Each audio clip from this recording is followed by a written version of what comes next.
ma coupe de cheveux COVID, mon gars. Fait que là, avant de commencer, juste m'assurer que c'est live sur Facebook. Attends une minute, OK, j'ai quelqu'un qui m'appelle, mais tu me le diras quand c'est live. C'est live, là. C'est live. All right. On est live. Je prendrai mon appel tantôt. Ouais, là, faut que tu mettes ça sur silencieux, là. Elle l'est. Bon. Attends une minute. À date. OK, on est live, mon gars. Ça monte déjà. On a 6 personnes. 9 personnes. Hey, 9 personnes. Non, ça monte vite, là. On a jusqu'à 200, 300, là. Ah oui, bon. Fait que, excusez tout le monde, si je suis un peu en retard, là, j'ai travaillé sur une ferme pendant 3 jours, là, fait que j'ai fait une petite sieste, puis c'est Hugo qui m'a réveillé en m'appelant. Fait que... je voulais savoir si ça avait lieu encore, là. Ouais, comment ça va? Ça va bien, toi? Ben, ça va bien, t'as l'air en feu, mon gars, man, des choses se passent? Pas mal plus réveillé que toi, là. Je suis debout depuis 8 heures le matin. Ah ouais? Ben, attends une minute, moi, je suis debout de bonne heure le matin, là. Ah! Non, ça va super bien. Il fait beau. Écoute, le téléphone sonne. C'est le contraire avec le mois d'avril. OK. Fait que les choses reprennent, là. Tranquillement, oui. Ben, cool. Tranquillement, vite, là. Ça va vite. On dirait que là, avec les annonces qu'il y a eu là, de déconfinement là, progressif, on dirait que le monde veut jouer dans l'eau, là. Yes, sir. À chaque début de live, j'aime ça rappeler comment on s'est connus. Puis honnêtement, ça fait comme 2-3 jours que j'y pense. Puis j'ai de la misère à savoir où est-ce qu'on s'est rencontrés la première fois. Tu t'en souviens-tu, toi? Oui, je m'en souviens très bien. Ah, c'était au Salvador, au Eldorado. Ah, si, oui! En 2009. Oui! Écrire, ça fait longtemps. Oui, j'étais en voyage avec ma blonde, puis on était à côté, là, chez Alex, là, Essentia Nativa. Ouais. Puis on marchait, on est allé voir Eldorado, on avait tellement entendu parler qu'on a dit on va aller faire un tour, puis c'est là la première fois que je t'avais vu. C'était dans ton début de séparation là, du Eldorado. Écrire, ouais, l'année noire. Ouais, puis tu parlais déjà de tes projets de faire une série web. Tu ne savais pas trop quoi faire encore, mais c'était dans ta tête.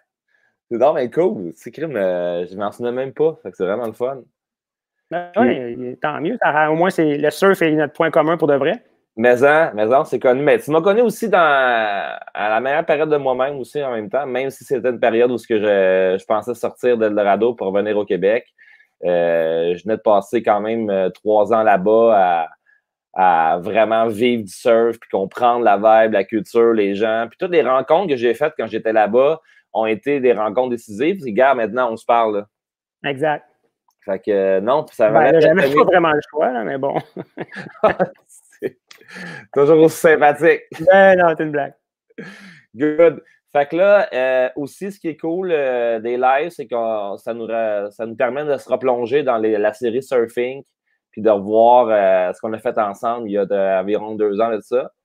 Puis c'est cool de le regarder maintenant, je trouve, parce qu'on a comme un œil différent de ce projet-là. C'est plus, je dirais, un vibe nostalgique. Fait que c'est le fun d'être moins un peu trop concentré à se juger quand on le regarde. Fait que c'est cool en crime qu'on fasse ça ce soir. Fait que je te propose qu'on part avec ça. OK. Puis on l'écoute ensemble. La première partie, on en a 2 avec toi. Fait qu'on fera la deuxième plus tard dans le live ou à la fin, tout dépendant de comment ça se passe, la discussion. Puis on en revient. Puis après ça, on se parle un peu de tous tes projets. Puis aussi du COVID qui est une nouvelle réalité. Oui, exactement. Ouais, c'est drôle parce que, tu sais, aujourd'hui, vu que j'ai passé 3 jours sur la ferme, on dirait que j'avais complètement oublié le vibe. Puis quand je suis revenu en ville, ça m'a rentré dedans. J'ai dit, crime, c'est vrai, c'est encore là, cette affaire-là. Écoute, on part ça, puis on en revient, puis on jase. Excellent. All right. Une minute. C'est parti. À tantôt.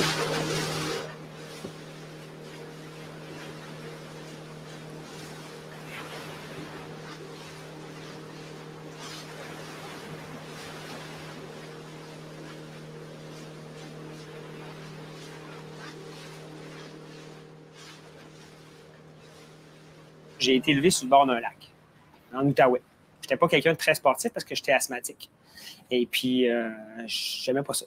Fait que, à un moment donné, je me suis pris en main vers l'adolescence, 13-14 ans, jogging autour du lac. Puis je me suis mis à faire vraiment du sport, à triper sur l'eau.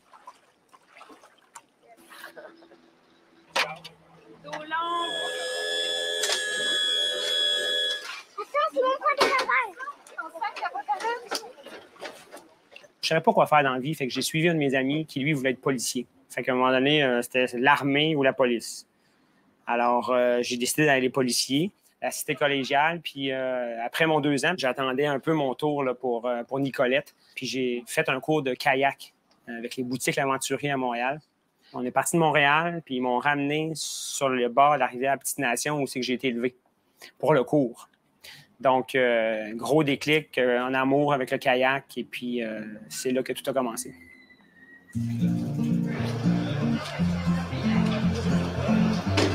À tantôt.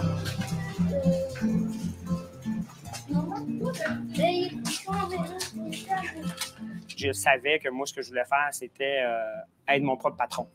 Pour 2 raisons. La première, pour être capable d'être le plus flexible dans mon temps et être le plus possible dans l'eau. Puis, puis pour ne pas avoir de patron aussi, là, pour être mon propre boss. L'histoire du nom de KSF, c'est que personne ne disait Kayak sans frontières. En fait, vite, on est arrivé à KSF.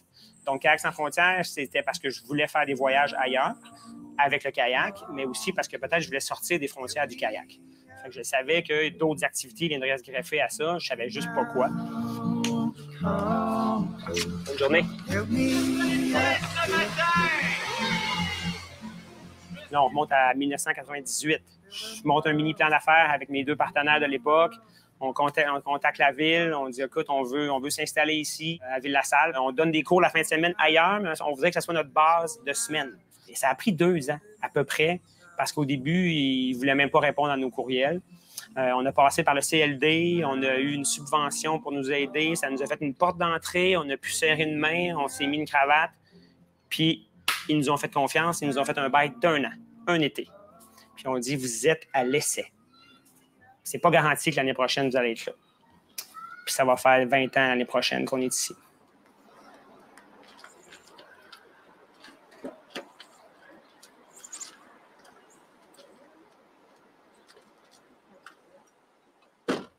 KSF, en ce moment, c'est une déclinaison de à peu près, on fait du kayak, du surf, du SUP, mais si tu déclines toutes les activités, on peut avoir à peu près, je sais pas, une 30aine d'activités avec quand même beaucoup d'employés, puis sur 6 sites différents. Être entrepreneur, pour moi, c'est de travailler dans quelque chose que tu aimes, puis qui te motive, puis qui te donne de l'énergie puis du gaz pour aller plus loin. Ma motivation, c'est pas de faire de l'argent, c'est de bâtir une façon de vivre, un style de vie. J'aimais mieux faire 15 000 $ par année puis d'avoir 8 mois de congé que de faire 100 000 $ par année puis avoir 3 semaines de vacances par année. J'ai découvert le surf. J'enseignais le surf le plus possible parce que mon métier, c'était d'enseigner le surf. Après ça, il est arrivé le SUP. Je me suis mis à être prof de SUP. Alors, j'ai été dans l'eau beaucoup dans ma vie. Là, c'est juste que j'arrive à un moment dans ma vie où tout ça est rendu quand même assez complexe à gérer l'été. Donc, j'enseigne beaucoup. Je fais des formations aux moniteurs au printemps. Mais après ça, quand l'été part, moi, je suis plus un gestionnaire. Puis après ça, mes moniteurs, eux, donnent les cours. Ma communauté rapprochée, c'est bien sûr ma blonde, qui est comme mon bras droit, la directrice adjointe de KSF. C'est vraiment la personne qui m'aide le plus puis qui me challenge le plus aussi là, dans mes décisions, dans où on s'en va, elle m'aide aussi à me structurer. Qu'est-ce que j'aime de travailler avec Hugo, ou travailler pour KSF en général, c'est que ça me donne un espace pour créer. Hugo, il amène le volet, développement. Fait que lui, il voit comme 3 années en avance. Moi, j'amène une vision en avance, mais un petit peu plus, je te dirais, artistique, je trouve. Ma vision de l'entreprise, c'est vraiment donner du bonheur aux gens. C'est vraiment ça. Puis en même temps, transmettre l'amour du fleuve. Puis après ça, tu peux ouvrir des portes à plein d'autres aspects de l'entreprise. Je pense qu'il y a le côté pionnier de KSF, de Hugo, qui fait que comme il est inscrit dans quelqu'un avec tellement de notions d'eau vive que c'est vraiment une référence. Donc, je pense qu'il y a ce côté-là. Dans le fond, c'est rassurant, je trouve, aussi pour la communauté d'avoir une référence là, en termes de formation. Puis je pense que c'est important à souligner.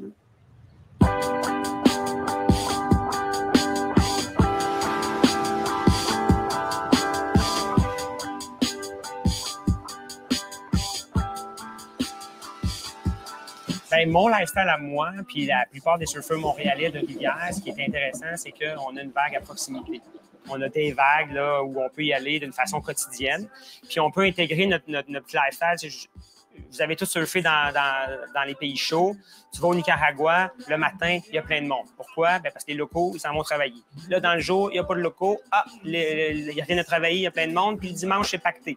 Bien, nous, on fait ça. C'est comme ça. Il y a plein de monde le matin à 6 heures ici à Montréal parce qu'ils vont surfer avant de travailler. Fait que ça nous permet un peu de vivre notre lifestyle de local, surfeur local, qui est complètement contradictoire parce qu'on est à Montréal.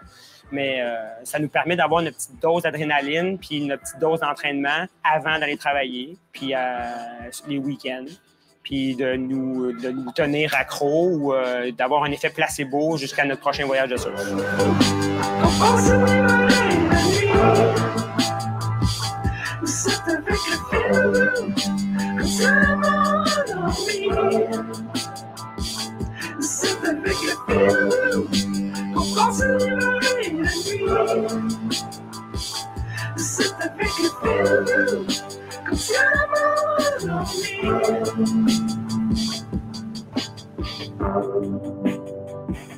Pratiquer pour devenir un meilleur surfeur en mer, vite parti parce que je suis un gars de rivière.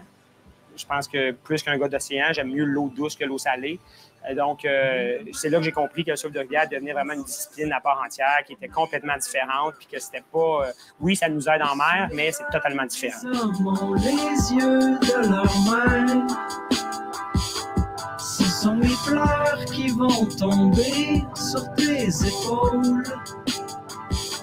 Si ta lueur est prise sous l'ombre de ton rôle,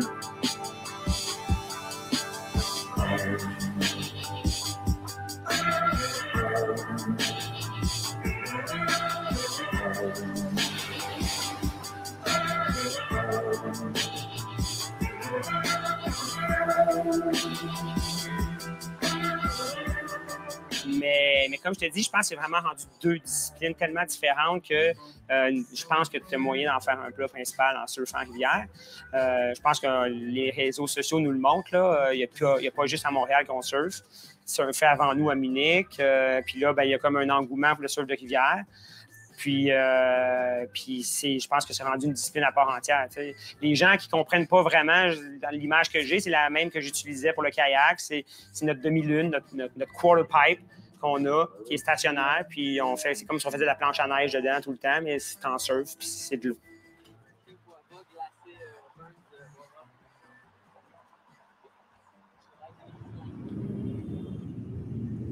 On avait du beau temps, fait qu'on s'est dit on va faire de l'auto dans le trafic. Ce qui est cool de la salle, c'est que tout le sud-ouest, là, où on est installé, c'est que c'est dur de se rendre. Puis une fois que tu es là, tu es comme emprisonné. Fait qu'ils ne peuvent plus sortir. Fait qu'ils restent plus longtemps pour faire nos activités.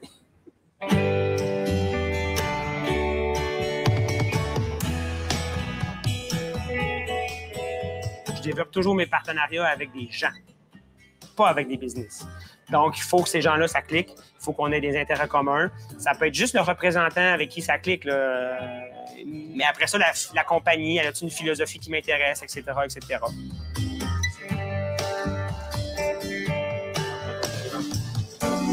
Ouais.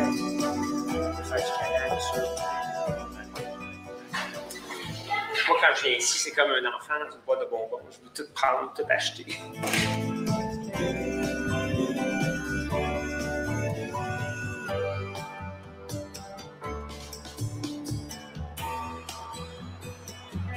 On va voir mon chum Seb chez Archie.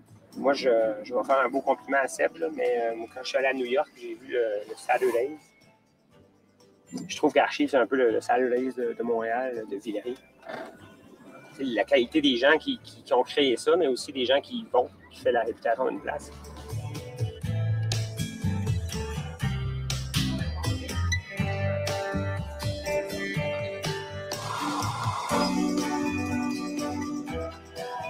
Quand je suis à Seb, là, Seb, il a réussi à faire ce qui n'existait pas à Montréal. Là. Puis ben, il réussit très bien, puis ça va de mieux en mieux. Il a son café, il fait son événement annuel. Fait qu'il a vraiment bien pris sa place dans le monde du surf. Puis c'est quelqu'un de super sympathique, toujours le fun de jaser avec lui, puis il a plein de bonnes idées. Je vois tout le temps Hugo comme le maire du fleuve, tu sais. Mais je le vois à un autre niveau. Tu sais, je suis sûr que, tu sais, comme sur le North Shore, mettons, à Hawaï, ben il y a un peu un maire du North Shore, mais c'est pas un maire qui est élu, par exemple. Ben oui, il l'est par la bande, tu sais, mais c'est un peu quelqu'un qui a le droit de veto puis le droit de décision sur tout ce qui se passe au point de vue comme des gestions océaniques, puis tout ce qui se passe sur les rives, puis... Tu sais, genre, il n'y a rien qui se passe tant que cette personne-là soit consultée, puis j'aimerais ça te voir endosser ce rôle-là un peu plus ardument, tu sais, puis je sais que c'est tough de le faire parce que tu as une business, puis comme, t'as comme, ben, c'est ça, il faut que tu fasses attention, je pense que la ligne est mince dans tout ça, mais j'aimerais ça voir ça. Il y a des gens qui me donnent de l'énergie, il y en a qui m'en sucent. Puis c'est correct, des fois, c'est juste que c'est pas le même moment, puis on s'aide, tu sais. Fait que c'est un peu ça que je recherche de mes amis, tu sais, puis de mes relations. C'est moi, je veux donner, puis je veux recevoir aussi, tu sais. Donc, c'est dur de trouver ça, de trouver des amis qui sont capables de te booster, de te donner de l'énergie, puis après ça, ben, toi, t'en redonnes en retour.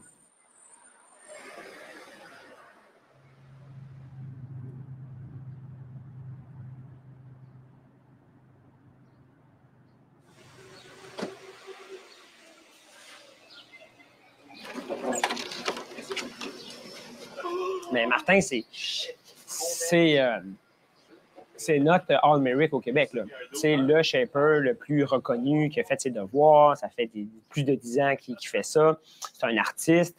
Puis il y a un souci puis un détail de la finition incroyable.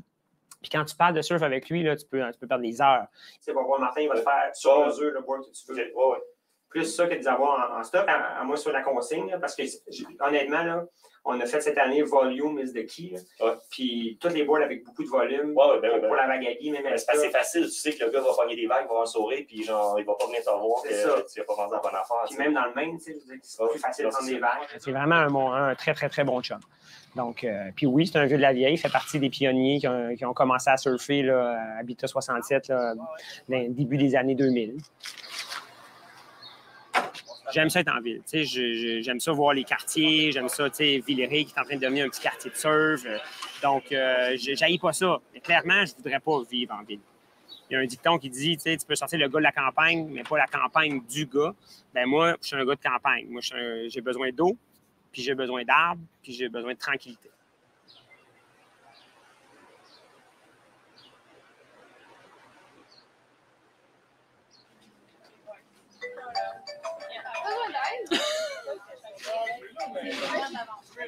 Oui, bonjour. C'est bien ici qu'on peut louer des stand-up paddle, oui. KSF, ça veut dire kayak sans frontières, mais surtout les kings sur le fleuve. Ça, c'est de la bonne TV.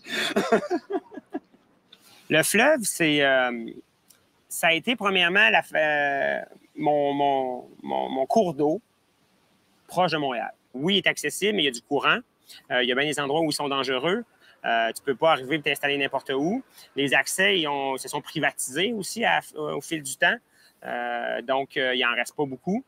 Puis, une fois que tu as pied à une place, bien, des fois aussi, ça t'aide à ouvrir une autre porte ailleurs.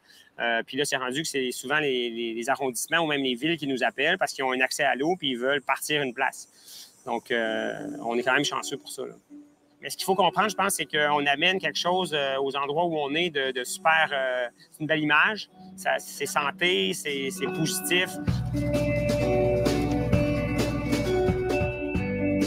Moi, je dis aux gens qui ont la vision que le fleuve Saint-Laurent est pollué, puis quand ils voient nos enfants, quand ils voient dans le fond, nos clients jouer dans l'eau, j'y vais très scientifiquement. Je leur dis que la Ville de Montréal vient de prendre des prélèvements aux semaines, le réseau du suivi aquatique. Fait que finalement, on dirait que quand ils ont une vision du fleuve propre, ils comprennent. Après, bien, ils ont confiance en toi, ils vont dans l'activité, puis après ça, bien, ils se rendent compte que même si en aval, ils ne sont pas malades, c'est pas grave.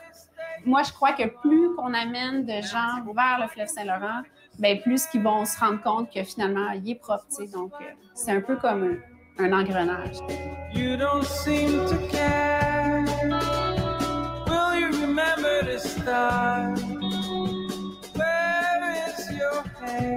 premièrement, les gens qui participent à nos activités, souvent, c'est des gens qui ont des bonnes valeurs, qui ont le respect du fleuve, de l'environnement, de l'activité physique. Donc, ça aide aussi à garder les endroits propres. Puis s'ils ne le sont pas, bien souvent, on va les conscientiser à la cause. Donc, quelqu'un qui va arriver ici, qui va dire « Colin, ça c'est fréquent, là. » Il arrive à la salle, « Wow, je ne connaissais pas ça, je ne savais même pas que ça existait. C'est à Montréal, je peux venir en transport en commun. » Ils se mettent à profiter du fleuve, à profiter de la nature.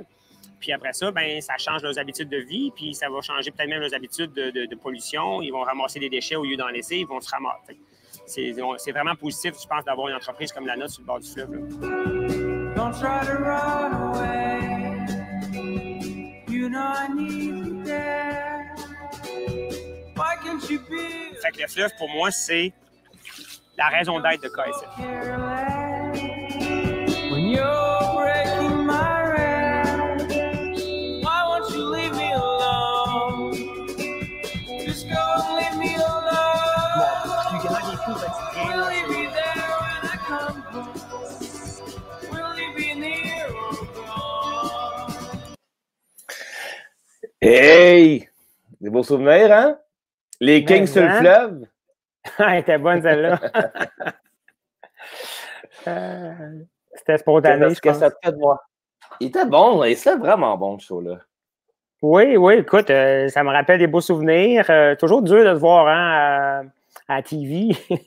Puis, des fois, tu n'aimes pas ta voix. Des fois, peut-être tu aurais dit des choses différemment. Mais en gros, je trouve ça le fun de le revoir. Puis, tu sais, je suis pas mal en accord avec tout ce qui a été dit là-dedans. Là. Puis, je trouve ça le fun de voir ma famille aussi, mes enfants, ma blonde qui joue dans l'eau, les employés. Tu sais, ça me fait un peu...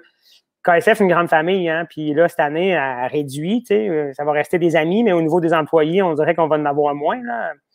En tout cas, je pense, mais ça fait un petit pincement au cœur là, de voir là, que ça sera peut-être pas aussi présent. Les employés ne seront pas autant là, mettons.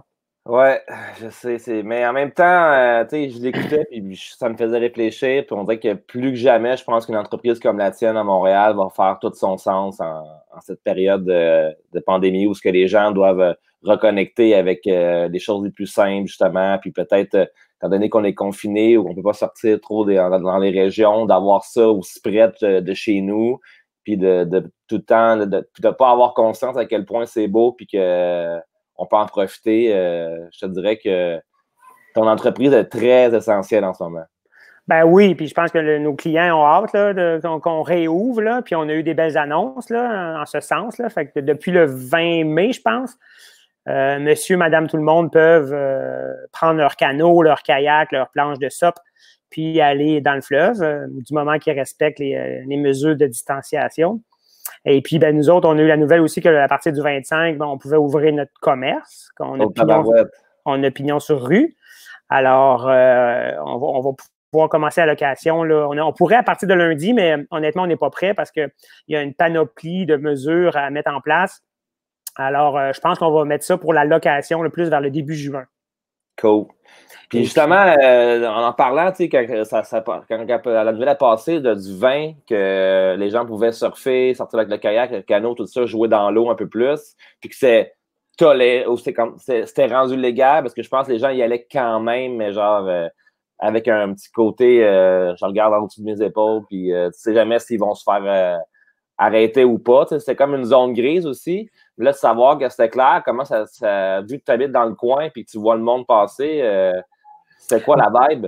Ben écoute, je te le cacherai pas, il y avait quand même une petite clique là, qui en faisait pareil. Mm-hmm. Mais ce qui était intéressant, c'est que si on prend le bassin ici en face, là, quand il y a du monde y allait, je pense que ça leur faisait du bien, puis les gens n'étaient pas là à les regarder faire, puis du moment que tu gardais tes distances aussi, je pense que c'était respecté. Côté de la vague à la salle, ben là, ça attire un peu les cyclistes ou les gens qui veulent voir ça. Ça les impressionne toujours. Fait que là, ça faisait des rassemblements sans le vouloir. Puis c'était ça qui faisait un peu mal à ceux qui faisaient du surf. Mm-hmm. Fait que, mais là, depuis que c'est plus autorisé, je te dirais qu'il y a des gens qui ont attendu. Ils ont été très solidaires jusqu'à l'annonce. Et puis, ils en ont profité pour sortir leur kayak ou leur planche de surf pour y aller parce que c'est enfin officiel. ce qu'il faut garder en tête, il faut être prudent parce que même si on a eu le OK, ben si on ne garde pas des mesures, puis si on fait des rassemblements, ben peut-être qu'on va perdre ce privilège-là. Donc, je pense qu'il faut que ça reste un sport individuel où qu'on garde nos distances et puis qu'on respecte la bulle des autres parce que c'est pas tout le monde qui ont le 2 mètres pareil. Mais ça a été le bordel, mettons, le 20, as-tu vu une différence ou ça a été comme bas? Honnêtement, non, tellement que le 19, là, je dis, ben, tu Colin, donc maison. Je pensais qu'on était le 20 parce qu'il y avait beaucoup de monde le 19, tu sais. OK. Fait que, honnêtement, je pense que ça n'a pas fait une énorme différence. Mais je pense qu'on va le voir avec le beau temps qui vient d'arriver. Je pense qu'on va le voir de plus en plus, là. Puis avec le téléphone qui sonne, là, je l'ai comme compris, là, les gens ont hâte d'aller dans l'eau. Mais tu le vois dans les commentaires aussi que les gens, ils posent des questions, comment ça va être réouvert, tout ça. OK. Fait que là, justement, parlons, on va clairer la question du COVID vu qu'on est dedans. Là toi, chaque été, c'est pas mal ta tasse de thé, de prendre soin de ta business, ton équipe, tes employés, es-tu de bord de l'eau? C'est comme là que tu fais la plupart de ton chiffre d'affaires aussi. Ouais. Là, c'est le fun aussi parce que tu es à Montréal, fait que c'est le fun pour nous aussi de voir comment ça se passe un peu à côté la gestion d'une entreprise comme la tienne. Comment ça s'est passé quand c'est arrivé? Qu'est-ce qui te traversait l'esprit quand tu as vu ça arriver? Ben écoute, au début, comme tout le monde, j'y croyais plus ou moins, là, mais quand on a vraiment réalisé là, que les écoles ont fermé, puis que là, les commerces ont fermé, puis que à part les épiceries, il n'y avait pas grand-chose d'ouvert, j'ai comme réalisé. Et puis, j'ai eu peur, là, parce que, une entreprise comme nous, là, comme tu le dis, là, on fait notre argent été après été, puis un été catastrophique peut être la fin d'une entreprise, là. Mais ce qu'on a décidé de faire, c'est qu'on avait des commandes, autant pour la location que pour la vente. On a toutes mis les commandes sur pause, et puis, mais toutes les commandes. Donc, le but, ça a été de fermer les vannes des dépenses parce qu'il n'y avait plus de revenus. Alors, moins de dépenses possibles. On prenait des réservations, mais seulement sans dépôt pour pas avoir de sous à rembourser si jamais c'était le cas. Si jamais on avait un été complètement là, foutu.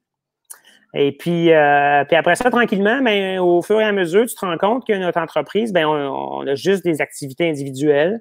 On est dehors et puis ça fait du bien. Tu sais, je veux dire, autant que prendre une marche. Il faut que les gens fassent l'exercice, il faut que les gens y aillent dehors parce qu'ils vont complètement virer fous. Et puis, je pense qu'on a aussi des plans d'eau qui vont permettre qu'on peut le faire facilement là, avec une distance de 2 mètres et plus.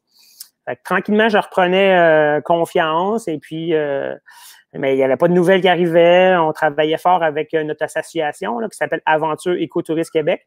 Mm-hmm. C'est un peu comme le ISO 9002 du plein air, si tu veux. C'est comme un saut de qualité.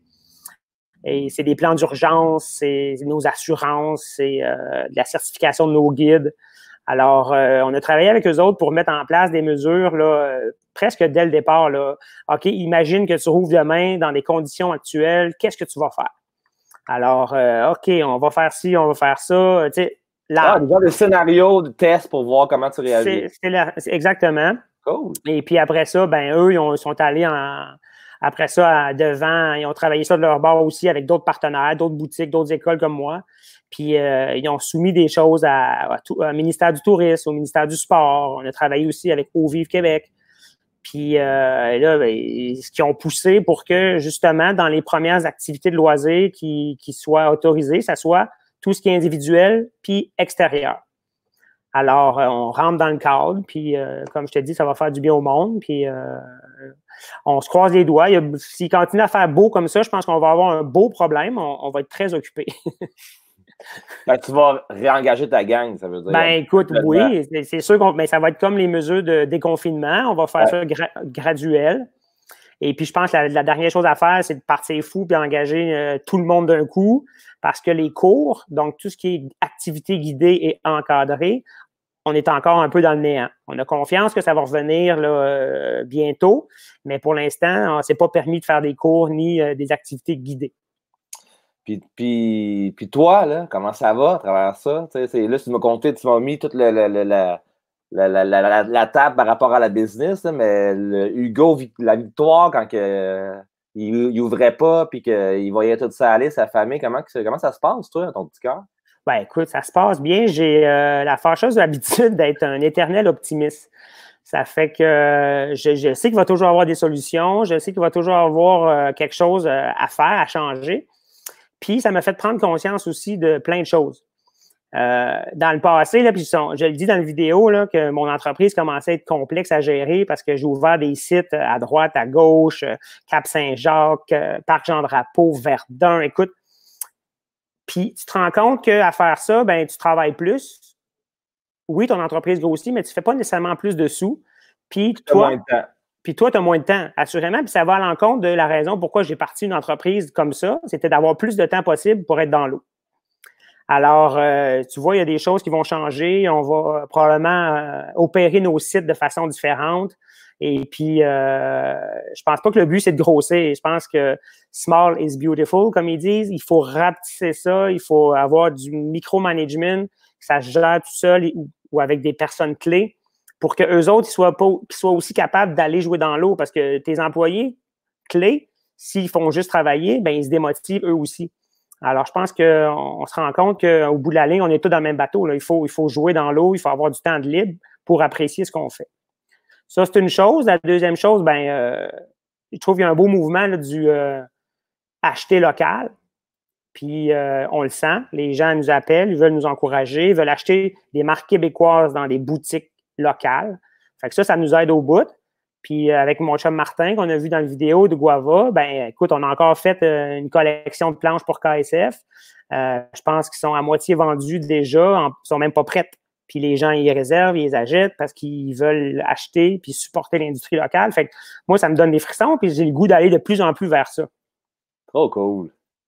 Dans le fond, je pense que c'est le fun aussi. Je sais là, que le virus, la pandémie, ça a été grave pour bien du monde, puis il y a eu des morts, puis des personnes dans leur famille proche qui l'ont arraché, puis tout ça. Puis ça, c'est comme la partie qu'on s'est fait ramasser dans les médias tout le temps, on l'écoutait, puis je comprends pourquoi, c'est quand même grave.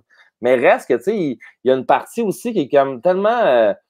ça a comme permis de réfléchir à ce que nous, on avait besoin. Puis, tu sais, comme je te connais, tu es un workaholic, tu travailles en malade mental, puis un genre de congé forcé.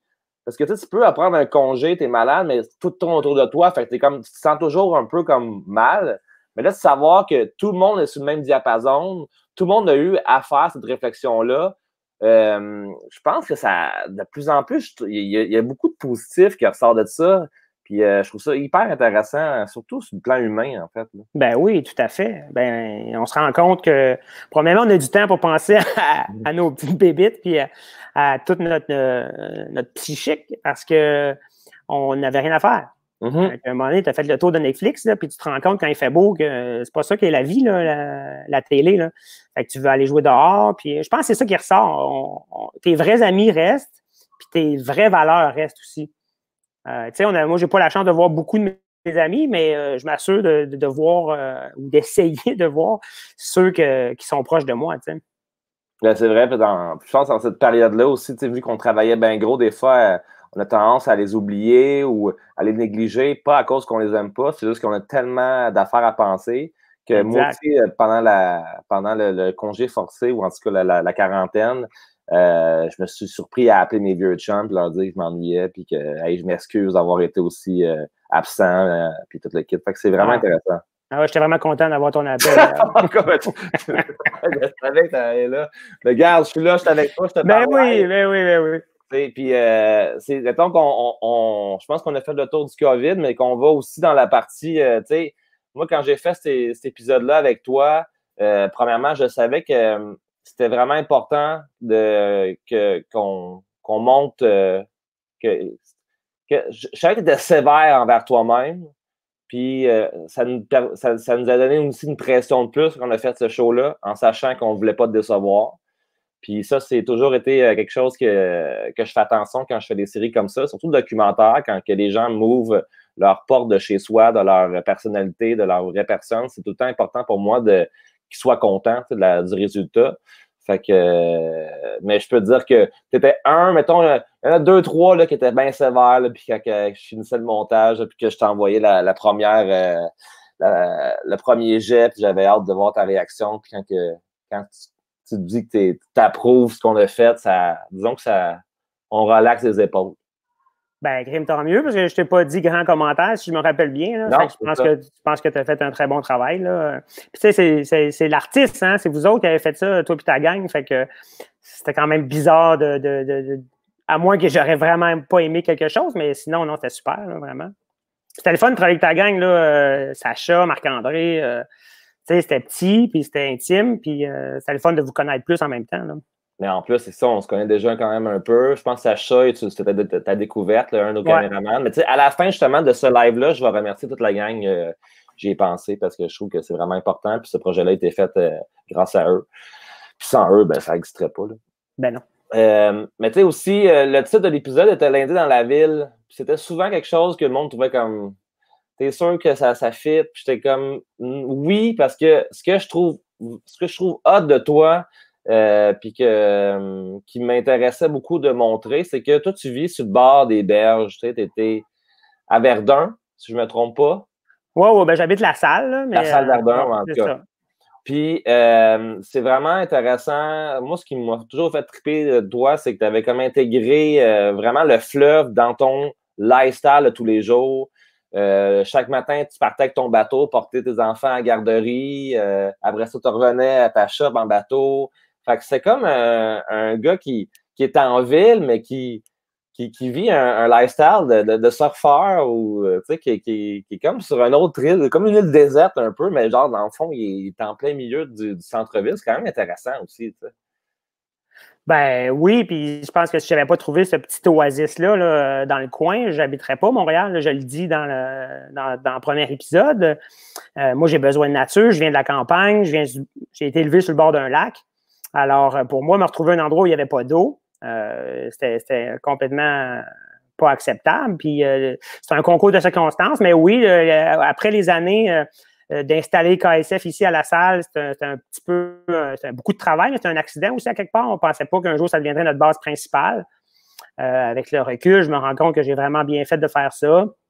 On a réussi à avoir un bloc ici à la salle, puis on a un chalet dans le coin, alors ça nous permet d'être dans la nature, faire un jardin, profiter de l'eau, puis de donner à mes enfants un peu ce que j'ai eu, c'est-à-dire, ah ouais, tu veux te baigner, saute dans le lac ou dans la rivière, parce que je pense que l'eau, c'est important, puis pour notre style de vie qu'on a avec ma blonde, ben, on est souvent sur le bord de l'eau, fait qu'il faut que mes enfants apprécient l'eau puis qu'ils savent nager dans l'eau vive.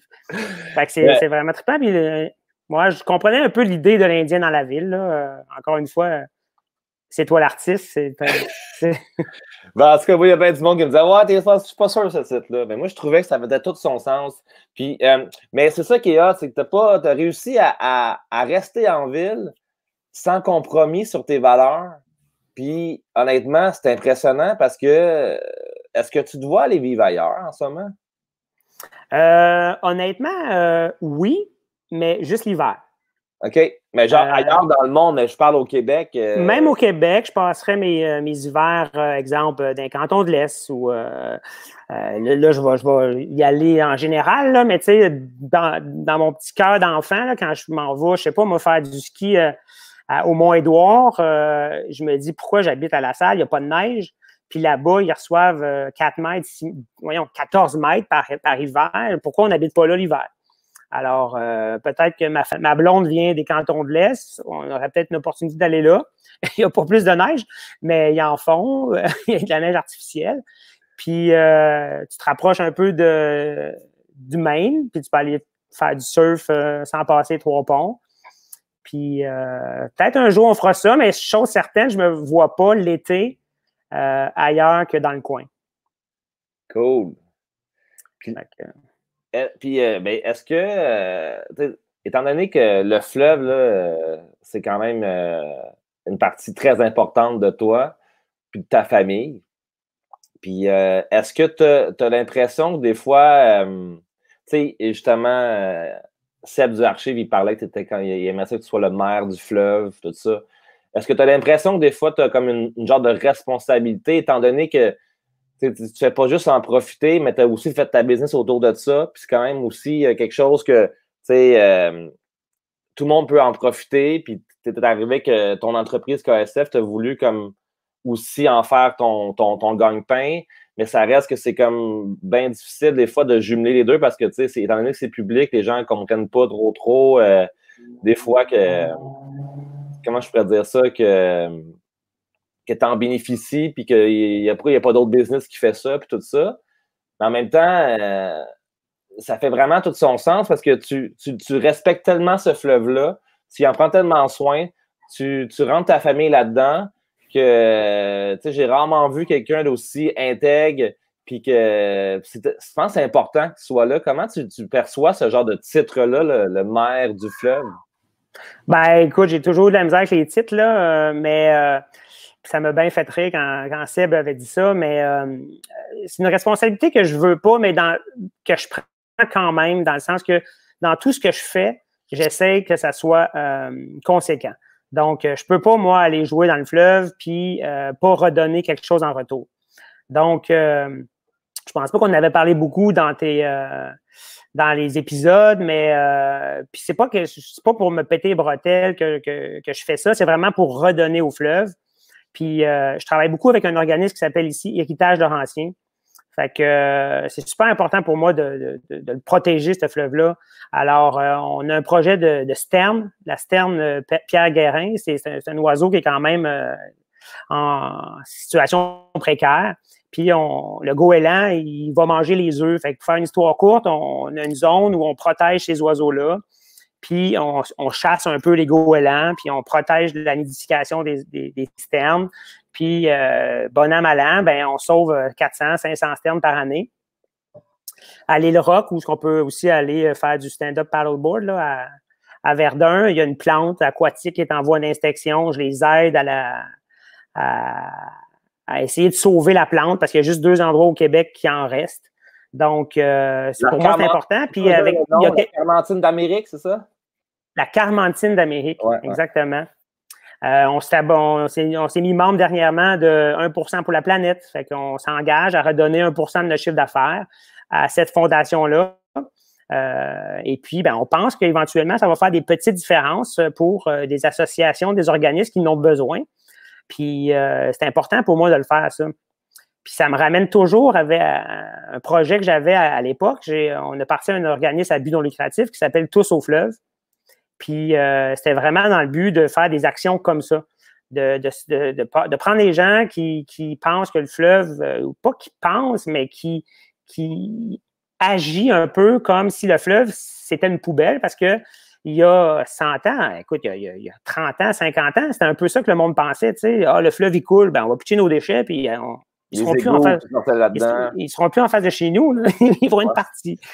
Fait que c'est ça que je dis dans la première épisode. Les gens, en les amenant sur le fleuve, bien, sans le savoir, on les conscientise à la cause. Alors, dans le futur, si je suis capable d'avoir un petit peu plus de temps aussi, bien, je mettrai du temps dans Tous au fleuve. Puis avec un employé de Héritage Laurentien, bien, lui, il veut pousser la barre encore plus loin. Puis il dit, ben non, il faut quasiment que tu deviennes le Sea Shepherd du fleuve, tu sais, parce qu'il y a encore du monde qui font du braconnage puis qui font plein d'affaires qui n'ont pas rapport, tu sais. Bien, justement, tu sais, c'est comme, je sais que tu détestes le concept d'avoir un titre, tout ça, mais en même temps, tu le vois bien que si tu le fais pas, il va rien qui va se passer. Puis, tu sais, le monde parle beaucoup, puis il n'y a pas grand monde qui font des actions concrètes, tu sais. Puis, c'est ça que je respecte beaucoup de toi, c'est qu'il y a plein de choses que le monde ne savent pas que tu fais pour justement prendre ton temps pour essayer de conserver ça, puis de faire des moves qui vont être concrets, puis qui vont faire du sens, tu sais. Puis, c'est comme tu dis, sauver un oiseau ou un algue, c'est peut-être farfelu dans un sens, mais en même temps, c'est du temps, là, puis tu sais, je pense aussi la pression, puis tu sais, d'avoir du monde qui chiale, puis tu sais, t'es comme tout le temps le spotlight, tu sais, aussitôt il y a quelque chose qui va bien, oui, c'est Hugo, mais aussitôt il y a quelque chose qui va mal, c'est aussi toi qui manges la merde, tu sais. Ben oui, mais ça, à un moment donné, il faut que tu apprennes à faut que ça te coule sur le dos, puis il ne faut pas que t'en prennes trop, tu prennes ça personnel parce que tu ne feras rien. Puis je pense qu'il va toujours avoir des chialeux. Puis Puis ce que je me suis rendu compte que c'est une poignée de main. C'est 1%, même pas, de gens qui chialent. Puis ben, ils vont toujours chialer de toute façon. Si c'est pas après moi, ça va être après quelqu'un d'autre. Alors, je les laisse chialer. Puis la meilleure façon, je pense, des fois, c'est de même essayer de pas les convaincre, mais de les mettre dans ta poche, puis de parler. Puis au lieu de les envoyer chier, ben, tu dis, ben voici ce qu'on fait, puis voici pourquoi. Puis tranquillement, ben, la mentalité de ces gens-là va peut-être changer. Puis si ça ne change pas, ben écoute, je pense que l'énergie, il faut la mettre ailleurs que sur ces gens-là. Il faut la mettre sur les gens qui ont dit, ah, hey, c'est cool ce que tu fais, je peux-tu t'aider? Comment je peux faire pour t'aider? Ça, c'est pas mal plus important et intéressant que d'écouter les chialeux. Est-ce que tu vois une relève qui s'installe? Parce qu'à un moment donné, ça fait quand même 22 ans que KSF existe. Je pense 25. 25, OK. Écoute, ça va passer dans le beurre, mais c'est cette année notre 25e. Ben, peut-être pas, finalement. Peut-être que je te dis, je pense que ça va être ton année rendue là, parce que le monde, ils vont tellement être contents d'avoir du monde qui peuvent leur ouvrir les yeux et les aider à profiter du fleuve que, attends une minute, l'été n'est pas fini. Ben oui, puis pour répondre à ta question, écoute, on est une grosse gang en l'été là, avec les deux business, avec Rafting Montréal, là, qu'on va voir dans le deuxième épisode. On n'est pas loin de 75-80 employés. Fait que il y a plein de monde que ça l'intéresse. Je sens qu'il y a une relève. Puis je suis confiant qu'à un moment donné, je vais tomber sur la ou les perles rares qui vont vouloir contribuer ou prendre la relève, tu sais. Puis dans mon cœur de père, ben j'espère que mes enfants vont reprendre ça, tu sais. Mais je ne mets pas de pression, ils sont jeunes encore. Puis si jamais ça arrive, tant mieux. Mais sinon, je ne suis pas inquiet que quelqu'un va prendre la relève. Là. Cool. Déjà, Vanessa, elle l'a repris avec Rafting Montréal. Là. Ouais, justement, qu'est-ce qui va se passer avec Rafting Montréal? Ça, c'est encore stand-by? Ah non, c'est pas stand-by. On a fermé la saison pour l'année. Ah ouais, c'est clair, là. Il n'y a pas de... Peut-être que si ça revient, on le réouvre. Non, mais comme je disais, le but de survivre à une crise comme le COVID, là, ou toutes les autres crises, c'est de fermer les comptes de dépenses. Il ne faut plus que l'argent sorte parce qu'il n'y a pas d'argent qui rentre. Donc, on a calculé, c'est pas compliqué, nos loyers, nos assurances, nos coûts fixes, nos coûts variables versus ce qu'on allait avoir parce que, somme toute, c'est 60 % de notre clientèle qui vient de l'étranger. OK. Donc, il reste 40 % d'une super saison, mais on n'aura probablement pas une super saison. On va falloir qu'on mette 3-4 personnes d'une même famille dans un rafting. Alors, avec les mesures de 2 mètres entre chaque personne, on a pris la décision de fermer ça pour l'été. Et on se revoit en 2021, puis ça va nous permettre de faire des changements. On va refaire l'image de marque, le logo, tout le kit, c'était commencé. Fait qu'on va repartir en force l'année prochaine. C'est quoi? Ça va marcher, même. C'est quoi les autres deuils que tu as eu à faire à travers tout ça? Que tu sais, comme tu as l'air tellement zen, là, c'est cool de t'entendre. Je trouve ça c'est super motivant de voir que tu gardes le moral, tout ça. C'est quoi les autres deuils que tu as eu à faire par rapport au COVID? Par rapport au COVID, ben j'en ai pas tant, honnêtement, là. Aucun. à part le rafting. Ben écoute, le rafting, c'est un gros deuil, là. Puis, mais tu sais, c'est pas un deuil parce que c'est pas mort, là. Puis on prend les actions pour pas que ça meure. On va revenir, comme je dis, en force. Écoute, ben, il y a le Subfest. On organise à chaque année le MTL Subfest. Fait que ça, c'est sûr que c'est un deuil parce que ça ne se fera pas cette année. Et ensuite, il y a tout ce qui est... je pense pas que ça va se faire, mais il y a une grosse portion de nos activités qui c'est des activités guidées où on prend les gens en camion remorque, on les amène beaucoup plus haut sur le fleuve, puis ils descendent avec le courant jusqu'à chez KSF. Ben ça, on pense que ça va être difficile là, à entasser quelques personnes dans une minivan. On va peut-être trouver des façons de le faire, ça se fait encore, mais sinon, honnêtement, là, je pense que ce qui fait que l'humain est intéressant et intelligent, c'est qu'il s'adapte. Fait qu'il faut juste s'adapter. Il faut juste voir c'est quoi notre nouvelle réalité. Est-ce que c'est temporaire? Je pense. Combien de temps? On ne le sait pas personne. Alors, il faut juste agir en conséquence. Puis rester positif parce que sinon, c'est trop facile de se morfondre puis de décourager. Puis là, c'est là que tu prends des mauvaises décisions. Là, je vois dans les commentaires, ton frère, il dit, t'as pas vu ton grand frère depuis le Costa Rica? Ça, c'est un deuil. Non, mais merci, Eric. J'ai pas vu ma famille, j'ai pas vu ma tante, j'ai pas vu mon beau-père, mes beaux-parents. Je pense que ça, c'est triste qu'on ne voit pas notre famille. Tu sais, je parlais de nos amis tantôt, mais la famille, c'est la même chose, là. Moi, je suis dedans aussi. Il y a quelque chose depuis le COVID, là, on se parle beaucoup plus, puis on essaie de vouloir se voir plus souvent après quand on va avoir le droit de se voir. Là. Exact. Ouais. Puis Costa Rica, ben, on va là chaque année, nous autres en famille, avec des amis. Puis ça aussi, c'est peut-être un deuil qu'on va faire, mais je ne suis pas inquiet. Là, ce n'est que partie remise. Si on n'y va pas cette année, on va y aller l'année prochaine. Là. Tu sais, là, j'aime bien ça de parler, puis je trouve ça super intéressant. Puis je trouve qu'après la deuxième partie, on va avoir d'autres choses à se dire. Mais juste avant, concrètement, là, c'est quoi faut que tu fasses pour pouvoir réouvrir ta business? Parce que j'ai des gens qui sont comme allez-vous être en mesure de réouvrir vos leçons de soft cet été, tout ça. Qu'est-ce que tu as à faire? Puis c'est quoi qui va être comme à partir du 25, à partir de juin disponible? Ben, à partir de juin, ça va être la boutique. Ouais. Donc, on va pouvoir rentrer physiquement dans la boutique parce qu'en ce moment, c'est plus achat en ligne. Mm-hmm. On ship ou on fait une cueillette en magasin, mais à l'extérieur. Ensuite, là, on va pouvoir rentrer à l'intérieur et on va pouvoir offrir le service de location. Donc, on va pouvoir venir, louer une planche, un kayak, un surf, puis aller sur le fleuve ou où tu veux avec. Fait que ça, c'est ce qui est possible de faire à partir du début juin. Pour les cours et les activités guidées, bien, ça nous prend l'autorisation de la santé, là, du ministère de la Santé. Okay. De la santé publique. Donc, c'est M. Arruda qui va décider, mais je pense que j'ai lu entre les branches, ça s'en vient. Puis, ce qu'il faut faire après ça pour être capable de dire, OK, maintenant, vous faites des cours, bien, OK, c'est de rapetisser les ratios, c'est de mettre en mesure plein de mesures qui fait que, bien, exemple, on avait un vestiaire avant, les gens pouvaient changer dans le vestiaire pour se préparer pour leur activité. Mais ça n'existe plus, ça. Le vestiaire, c'est dans ton auto. Fait que tu te changes dans l'auto, puis tu arrives chez nous, tu fais ton cours. Tu as une ligne d'attente, tu as tout rempli ta paperasse, des formulaires de reconnaissance et acceptation des risques en ligne pour qu'il y ait le moins de manipulation de crayon et de papier. Après ça, ben, tu te laves les mains plus que tu peux. Puis nous autres, ben, de notre côté, il faut qu'on nettoie à l'eau savonneuse. Puis moi, je veux prendre un savon biodégradable parce qu'il n'est pas question que je mette du Purell dans le fleuve.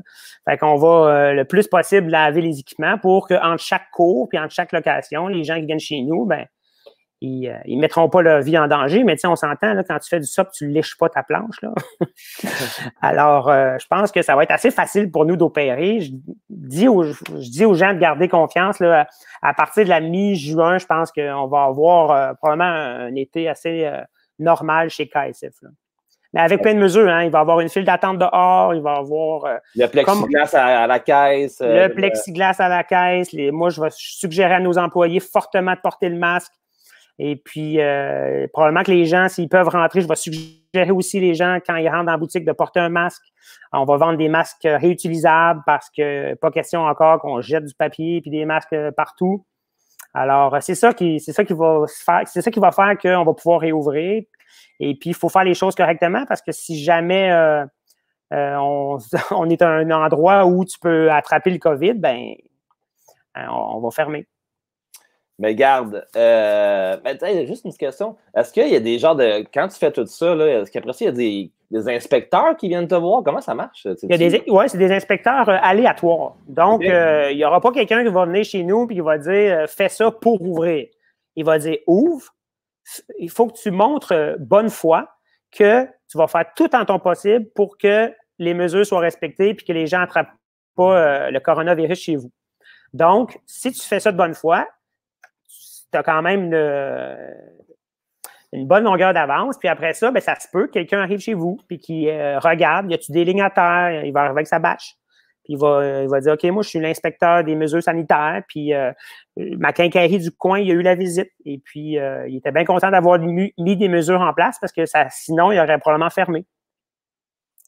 Donc, c'est ça. C'est ça. Mais au nombre de commerces qui va ouvrir, est-ce qu'il va y avoir assez d'inspecteurs? Je ne sais pas, mais c'est chose certaine, on peut avoir une visite d'un inspecteur. Good. Bon, mais regarde, moi, je te propose qu'on aille voir la deuxième partie, qu'on fasse un petit retour après parce que c'est trop intéressant de te parler, puis je pense qu'on va avoir des affaires à se dire. Puis sinon, ben merci pour toutes les informations, man, puis je souhaite que ça se passe bien parce que tu le mérites, man, puis tu fais vraiment quelque chose de bien avec ton entreprise. Puis merci, Ben, c'est gentil. C'est vraiment le fun de t'entendre parler de ça. Fait qu'allons écouter la deuxième partie, puis on s'en reparle.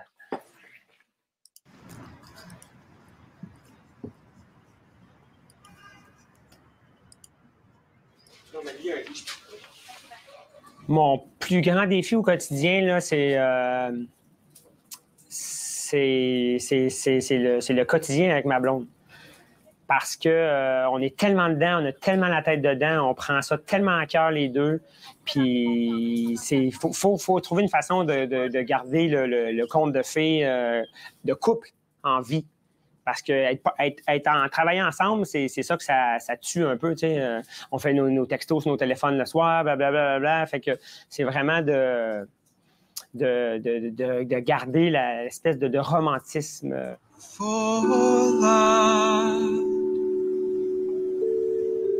And I thank you for... Hugo, c'est le genre de père aimant, c'est le genre de père qui va vraiment transmettre son savoir aux enfants. Il est pédagogue. Il est là aussi pour mettre un cadre, donc c'est quand même quelqu'un d'un peu autoritaire, mais il a son côté quand même très cool qui fait qu'il est capable de vraiment connecter avec les enfants. Il n'est pas juste là pour les rabrouer, il est humain. Hugo, c'est un humain. C'est vraiment un humain sur deux pattes. dans le sens de humanité. Je suis pas quelqu'un de nerveuse par rapport à... Tu sais, je sais pas, des fois, on a l'image de la mère nerveuse qui a peur pour ses enfants, tu sais. Je fais confiance beaucoup à Hugo aussi, avec son expertise au niveau de la navigation.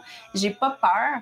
Je te dirais, des fois, où je suis plus nerveuse, c'est plus mes propres enfants, comment ils sont téméraires, tu sais. Là, je suis comme, wow, Simon, t'es pas à ce niveau-là, là. Tu sais, mange tes croûtes, là. C'est plus par rapport à leur propre confiance, là. Des fois, je suis un petit peu plus sur un gars.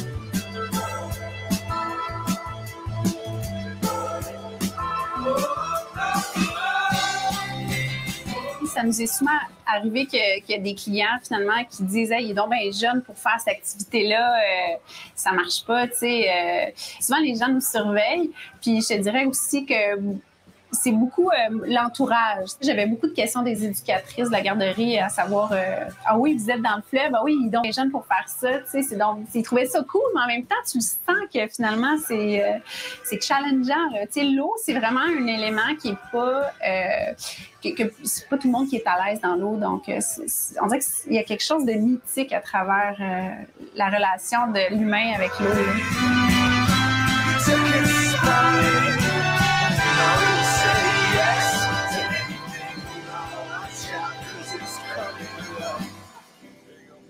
Et ça, c'est le bonheur ultime là, d'être capable d'enseigner tes passions à tes enfants. Puis là, en ce moment, non seulement ils aiment ça, mais ils sont bons, puis ils en redemandent. Tu sais, je veux dire, ma fille, pour sa fête, là, en septembre, elle veut faire du rafting. Mon fils, Simon, lui, il s'est un mordu du surf. Puis il ne parlait que du surf à Wagagi. Puis là, il dit qu'il veut apprendre à esquimoter en kayak. Donc, moi, je suis vraiment heureux, là. Puis je demande juste ça, là, qu'il trippe. Parce que ça nous garde dedans. Puis on veut rester dedans. Tu sais, ma blonde en fait. Ma blonde a recommencé à en faire parce qu'avec 2 enfants, puis la business, elle en a fait moins. Mais là, elle recommence à en faire. Elle a repogné à piqûre, elle aussi. Donc, on a vraiment c'est un cercle. C'est un cercle. Puis on dirait que quand il est en train de s'essouffler, bien, il y a un autre trou qui part, puis on repart.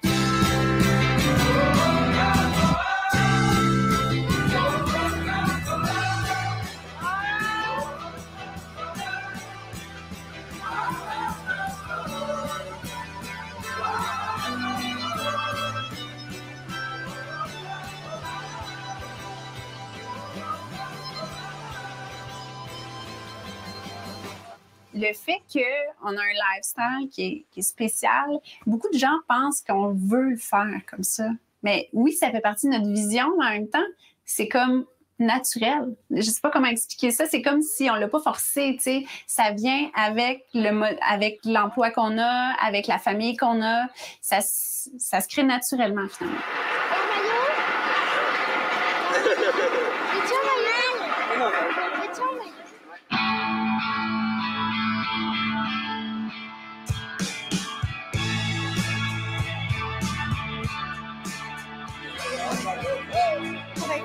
avec le panneau numéro 3. Pas d'équipe, ben pas de KSF. Ça me prend une super équipe, puis j'ai vraiment un team hallucinant. C'est drôle parce que j'ai fait je me suis donné moi-même, Hugo a donné 5 étoiles à KSF sur Facebook, puis je l'ai dédié à l'ensemble de mes employés qui font un travail 5 étoiles. C'est vraiment du monde qui se donne corps et âme, puis sans eux autres, KSF n'existerait pas, puis j'aurais pas de job. Mais sans clients non plus. Donc, tout est relié. Ça prend des clients, d'abord et avant tout. Ça prend une équipe de feu qui va les accueillir. Puis ça prend un bon boss qui va s'occuper de ses bons employés. Mais il faut que tout ça soit bien huilé, puis c'est pas toujours parfait, mais mon équipe me donne souvent du gaz pour me lever le matin et dire OK, c'est ça le secret, là, parce que tu peux pas grossir sans équipe. Avant, moi, je faisais mes cours, je faisais ma comptabilité, je faisais tout. C'est bien parfait. Ça, j'ai comme le goût de rendre ça plus gros, mais ça prend une équipe. Puis, je veux vraiment qu'ils m'entendent dire que je les aime, puis que sans eux autres, ça n'existerait pas.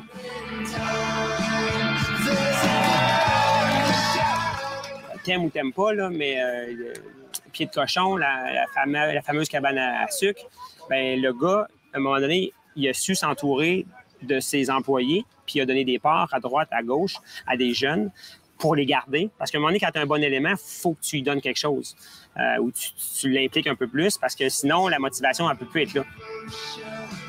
Ça me trotte dans la tête depuis longtemps d'acheter le rafting. Je connais le propriétaire. Ça fait 4-5 ans qu'on jase ensemble. Puis à chaque année, je manque de gaz ou de fonds pour être capable de l'acheter ou de réaliser ça. Puis cette année, ça a commencé à se concrétiser. Je rencontre Vanessa, qui est ma gérante. Vanessa, c'est la fille qui a commencé à l'accueil avec nous il y a 5 ans et puis qui est devenue assistante gérante, et puis l'année passée, littéralement, mon bras droit. J'ai commencé à travailler chez KSF avec Hugo en 2014, premier été. Puis j'ai été l'adjointe d'Hugo, dans le fond, là, toutes les dernières années. Ben, je dis à Vanessa, tu vas falloir que tu sois encore plus chez KSF parce que j'aimerais ça acheter le rafting. Puis je vais être moins ici. Puis en disant ça, je pense qu'elle était songeuse avec le recul. C'est pas qu'elle était pas contente, mais elle était songeuse.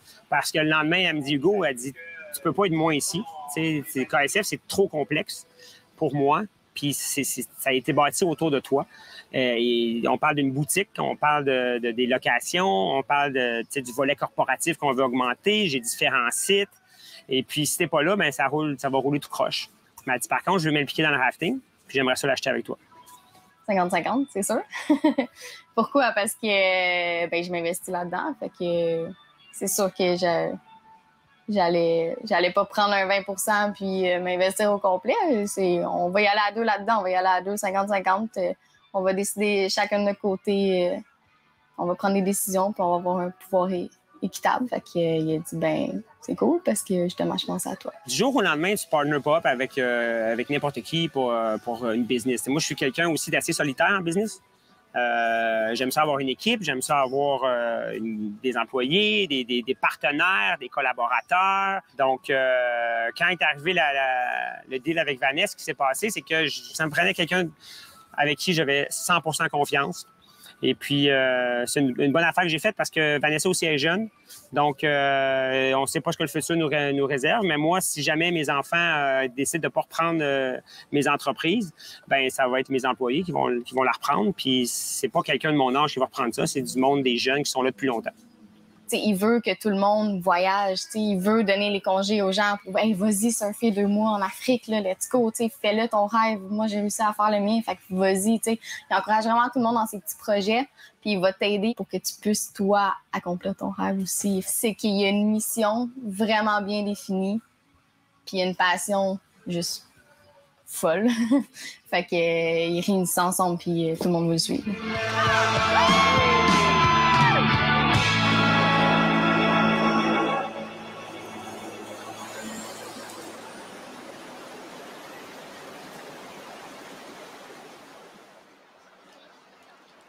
C'est toujours le couteau à double tranchant, le fait qu'on est là depuis le jour 1.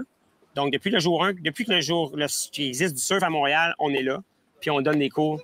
Donc, ça serait facile pour nous de trouver 20 personnes par cours 2 fois par jour, mais on se garde vraiment un maximum de personnes dans nos cours. Donc, c'est 7 personnes maximum. Des fois, on va à 8, 2 moniteurs. Et puis, on essaie de ne pas faire plus qu'un cours ou 2 par endroit, par jour, la fin de semaine. Puis même des fois, on va dire, bien, OK, en fin de semaine, on n'en fait pas ou on en fait juste un. C'est difficile, ça, parce qu'on se fait appeler, nos cours sont pleins. Hey, on est 7, on aimerait ça faire un cours de surf. Toi, tu te vois, OK, je pourrais faire plus d'argent. Puis là, ben, des fois, les employés à l'accueil disent, bien, je vais l'ouvrir. J'ai le prof, la plage horaire est libre, mon boss va être content. Puis oui, tout le monde est content, sauf les usagers. Donc là, les gens, autant tes anciens clients, qui, eux autres, ils retournent surfer, que les habitués, les vieux de la vieille, bien là, eux autres sont fâchés parce que tu amènes trop de monde. Donc, c'est toujours de jongler avec, oui, c'est une business, oui, on peut amener du monde, mais il ne faut pas trop en amener.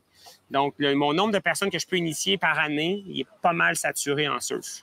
Je pense qu'on a réussi à se faire respecter comme ça, par le fait qu'on n'a pas trop amené de monde sur les spots. Puis là, je veux pas dire que des fois, c'est pas arrivé là, qu'on est arrivé à Wagagi, trois cours en ligne pendant un samedi. Parce que des fois, ça arrive dans les bookings aussi. On a booké un groupe de trop. Mais c'est quelque chose qu'il ne faut pas faire. Puis je pense que c'est comme ça qu'on gagne le respect des gens qui sont là. Une autre façon de se faire respecter, ben c'est de voir mes profs qui sont tout le temps gentils avec tout le monde, qui donnent des trucs, même quand ils ne donnent pas des cours, que ce soit à Habitat 67 ou à Wagagi. Moi, j'ai peu surfé dernièrement à Wagagi parce que j'aimais mieux surfer à Habitat. Tu sais, je suis là vraiment, moi, pour m'amuser aussi, pour surfer. Puis moi, je suis le premier à ce qu'on ne veut pas que les spots soient crowded.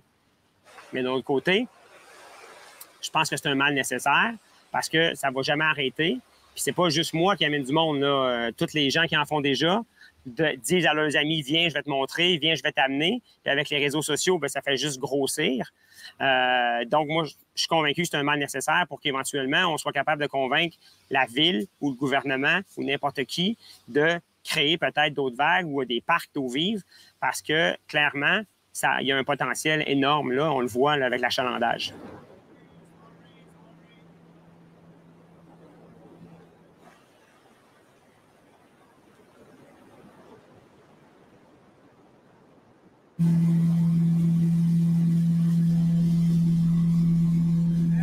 On s'en va en direction du pont Champlain.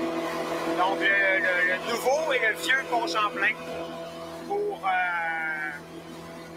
voir si ça serait possible de faire des vagues à surf. Puis, tu vois, on commence à voir de la pente, là. Fait que le courant, il commence à s'accélérer. Donc, il y a des petites vagues qui se forment. Fait que probablement que ces piliers-là seraient mieux pour faire des vagues. Mais moi, je suis pas ingénieur, hein? Moi, je suis un rêveur. Fait que, puis ça vient pas de ma tête. Il y a plusieurs personnes qui ont eu cette idée-là de faire des vagues en dessous du pont Champlain parce que la machinerie est là. En ce moment, il y a 5 milliards de dollars qui se dépensent pour faire un nouveau pont. Puis après ça, ils vont en dépenser plusieurs centaines de millions pour défaire l'ancien pont. Fait que pourquoi pas utiliser la machinerie qui est là puis l'ancien pont pour faire un parc de vagues artificielles en milieu naturel. Les gens pourraient venir de partout sur la planète pour surfer ces vagues-là. Là.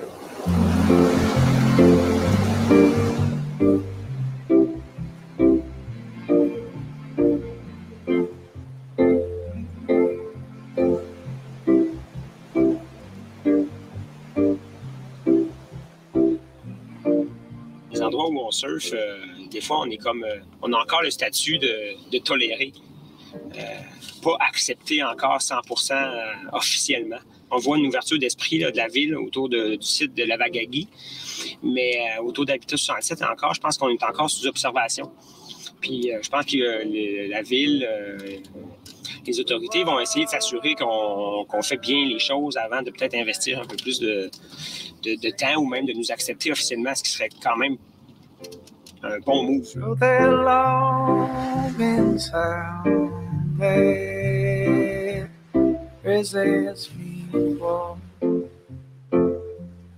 give my hands to the flaws that have known before. Je pense que le futur pour KSF, ça va être vraiment d'essayer de s'impliquer le plus possible pour essayer de créer ou de trouver une façon qu'il y ait d'autres vagues à Montréal, plus de vagues.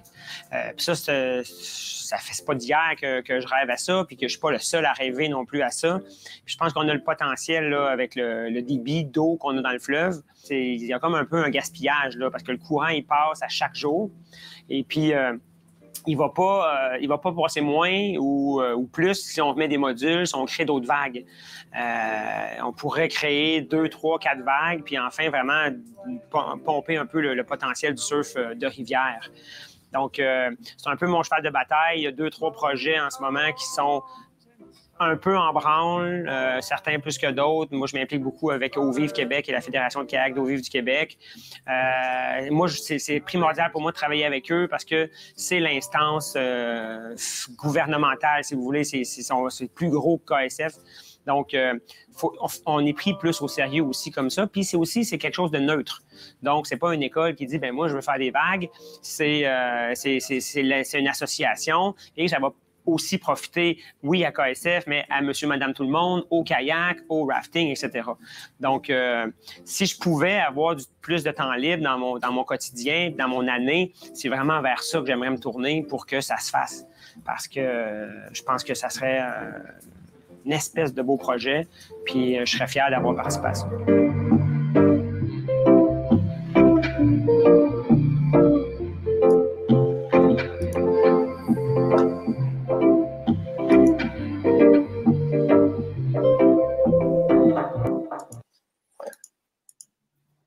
Puis, je l'ai parlé après à cause que je trouvais que c'était la partie sentimentale de Hugo. Oui, je suis comme toute triste.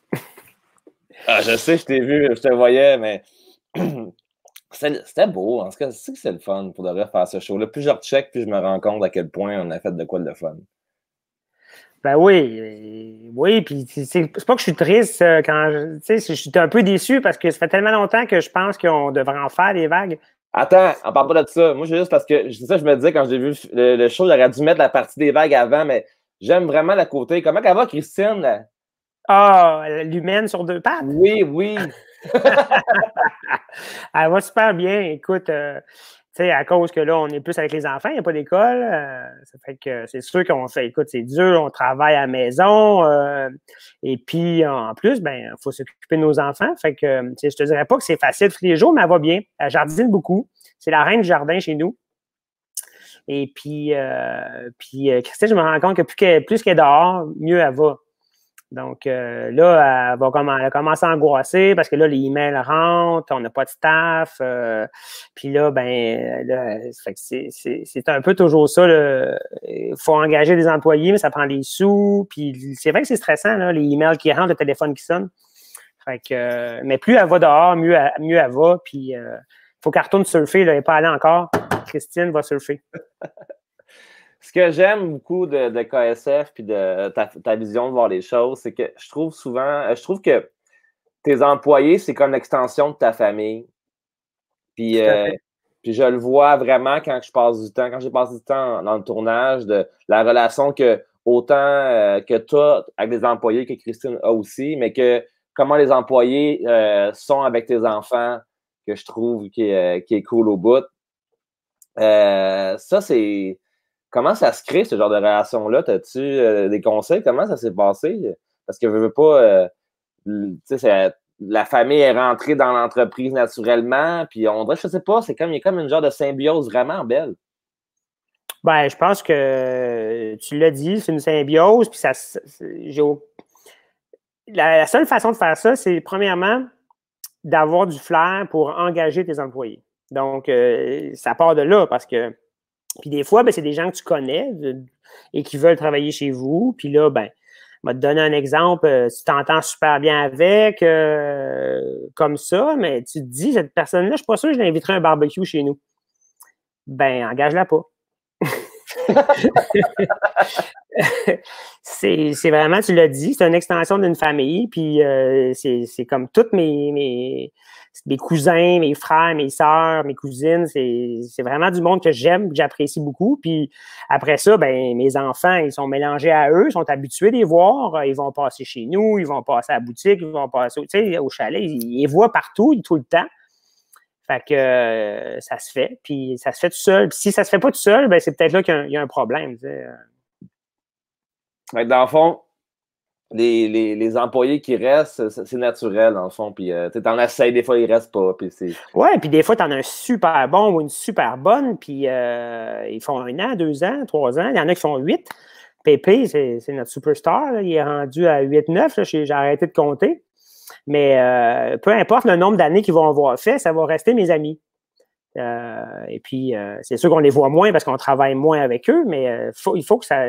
C'est mes amis d'abord. Puis la ligne est mince, il faut faire attention. C'est un couteau à double tranchant parce qu'après ça, OK, mais Hugo, c'est mon chum. Il ne dira rien si je fais une gaffe ou si je rentre pas travailler parce que j'ai fait le party hier. Mais non, ça ne marche pas. Je suis ton ami, mais je suis ton boss aussi. Ça fait qu'il faut gérer avec ça. Puis je pense que mes employés, mes amis, ils me respectent beaucoup pour ça parce que je suis super friendly, mais je suis capable de dire les choses très directement.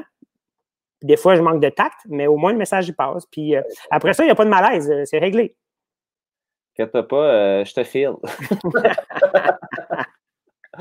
Mais en même temps, je pense que le projet commun, puis d'être sur le bord de l'eau, j'en parlais avec tes employés, puis je le voyais que c'est une job d'été, mais aussi le fait d'avoir autant... je pense que tu leur fais beaucoup confiance aussi, puis tu leur laisses faire leurs propres erreurs. Puis, tu sais, c'est comme Vanessa qui a commencé comme employée, puis qui est rendue ta partenaire. Puis, c'est pas juste un petit pourcentage. Si tu le vois, là, quand elle dit, c'est comme 50-50, puis elle a full assurance, puis tu lui lui permets d'avoir cette assurance-là. Puis, je pense que ça renforce la confiance en elle. Je trouve ça vraiment hot, ce que tu as réussi à créer, même. Et puis, ça prend pas juste des parts pour bâtir cette confiance-là. Tu peux combattre ça avec juste des responsabilités. Puis j'ai eu beaucoup de misère. Ça m'a pris des années avant d'être capable de déléguer puis d'avoir un certain détachement parce que c'est toujours plus facile de dire je vais le faire moi-même, ça va aller plus vite puis ça va être mieux fait. Mais là, tu ne peux pas faire rien d'autre pendant ce temps-là. Fait que, à un moment donné, tu dis, garde, voici, fais-le, je te fais confiance, puis au pire, plante-toi. Parce que si tu ne te plantes pas dans la vie, tu n'apprends rien. Alors, je ne vais pas les chicaner s'ils prennent des mauvaises décisions. Je vais les chicaner s'ils ne prennent pas de décision.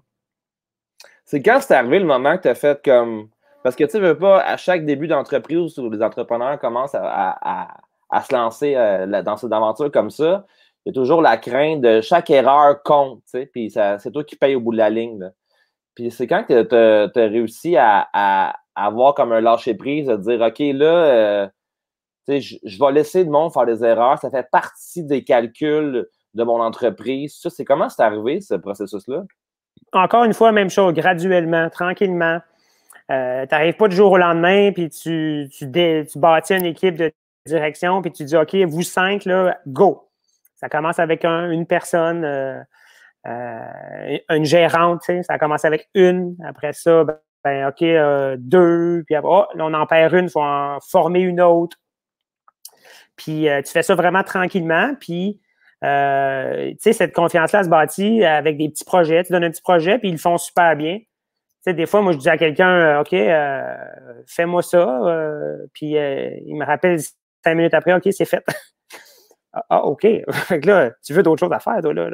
Fait que là, si c'est fait en 5 minutes puis que c'est bien fait, bien là, tu en donnes 3 ou 4. Puis, tu sais, tu te rends compte après ça que ça se bâtit tranquillement. Puis, ça te libère beaucoup, beaucoup de temps parce que bâtir une entreprise, tu sais, c'est pas juste du day-to-day, c'est pas juste accueillir des clients puis vendre des cours puis des produits.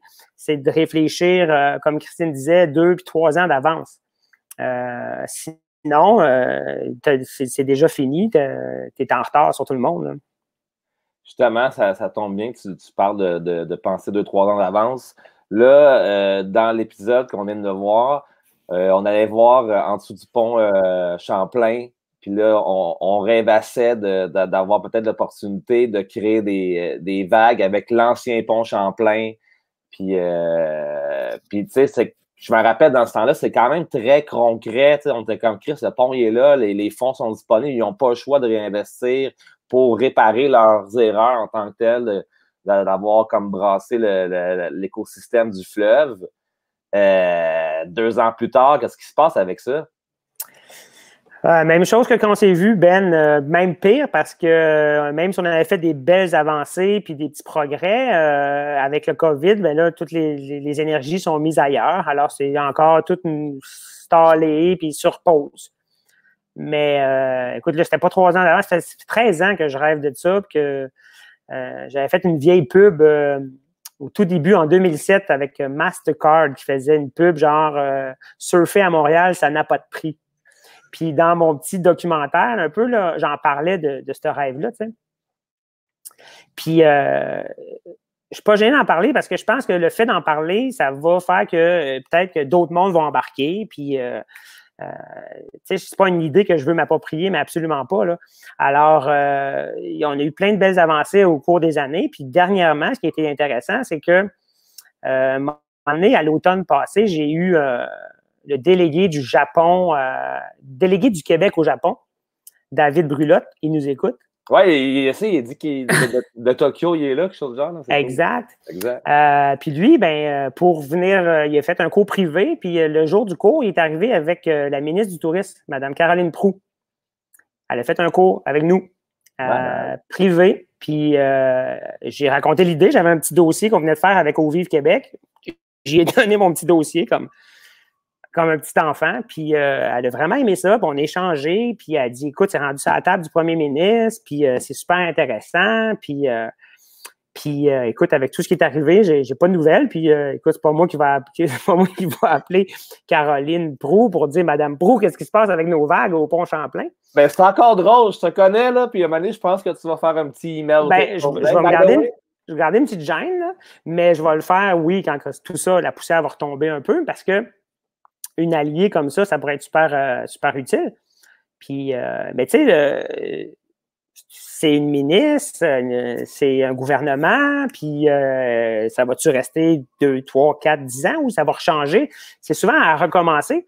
Mais là, la déconstruction du pont, ça s'en vient là, dans les prochaines années. Fait que la fenêtre, elle rapetisse. Puis, ça devient essoufflant, tu sais, de toujours faire ces démarches-là, puis je compte plus mes heures là-dedans, tu sais, puis mais j'ai ma partenaire de longue haleine, là, Julie, de la Fédération de Au Vive Québec, là, qui m'aide le plus possible, puis on pousse la patente, puis on garde espoir, on est positif, mais il faudrait que les choses avancent un petit peu, là. Fait que le projet, il n'est pas mort, mais en même temps, il est encore... il est sur pause, puis... Exactement. Puis, tu sais, dans un temps de compression, tu sais, on le voit, là, l'argent sort à flot, là, des 2 paliers de gouvernement en ce moment, là. Ouais. Alors, est-ce que mettre 25 millions, 30 millions pour faire des vagues dans le fleuve, ça va être utopique dans 1 an ou 2 ou je ne sais pas. Je pense que l'argent... Mais en même temps, c'est comme une genre de loi, là. Tu sais, j'ai bien compris ton concept, c'est que, étant donné qu'ils ont foutu le bordel dans l'écosystème, ils se doivent de faire des projets qui vont régénérer ce qu'ils ont détruit. Là. Ben, écoute, que le COVID est arrivé, que là, cet argent-là est disparu. Là. Non, tu as bien raison. Ça s'appelle le plan des mesures compensatoires. Ça veut dire qu'il faut compenser pour avoir fait du dommage à l'environnement. Puis je pense que j'ai acheté à des rencontres. Il y a plein de projets sur la table. Il y en a des plus farfelus que d'autres. Il y en a des plus dispendieuses que d'autres. Mais est-ce qu'ils vont décider d'aller vers quelque chose de moins cher, plus grand public? Ça, on ne sait pas. Là, tu sais, je vois que dans les commentaires que ça suscite de l'intérêt. Peux-tu me faire un résumé? Tu sais, c'est ça les joies du live. Là, on peut prendre notre temps là, pour une fois, là, puis aller au fond des choses. Peux-tu me faire un résumé? C'était quoi l'idée générale de cette patente-là de créer des vagues avec les anciens piliers du pont Champlain? Ben, écoute, c'est pas nécessairement juste avec les anciens piliers, mais c'est surtout avec la machinerie. Dans le sens que, tu sais, une grue flottante, là, ou toutes les grues qui ont servi à construire le pont, déplacer ça coûte énormément cher. Donc, le but, c'était de dire, la machinerie est là et elle va être encore là pour détruire l'ancien pont Champlain. Alors, pourquoi pas l'utiliser pour le déconstruire puis de faire quelque chose qui pourrait servir au surf.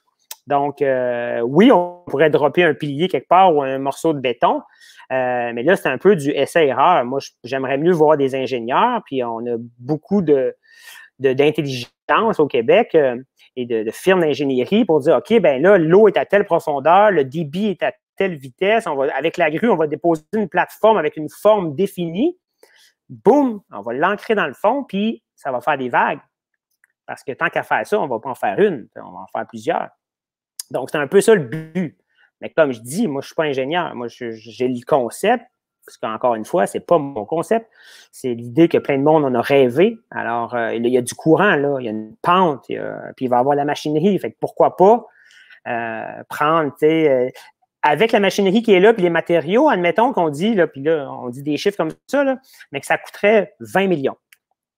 Je pense que ça coûte à Montréal, juste pour avoir l'autorisation, le permis d'accueillir la Formule 1 à Montréal, ça coûte 25 millions ou 5 millions. Tu sais, je veux dire, 5 millions sur 5 ans, on a des vagues pour 20, 30, 100 ans. Pourquoi pas penser à l'extérieur de la boîte et faire des choses différentes? Surtout là, dans ce contexte-là où on se rend bien compte que la pollution puis les changements climatiques, ce n'est pas une blague, là, c'est des choses qui arrivent vraiment. Fait que ça serait. Il n'y a pas besoin de pompe pour amener l'eau en haut comme une piscine artificielle, là, exemple Oasis Surf ou Maeva.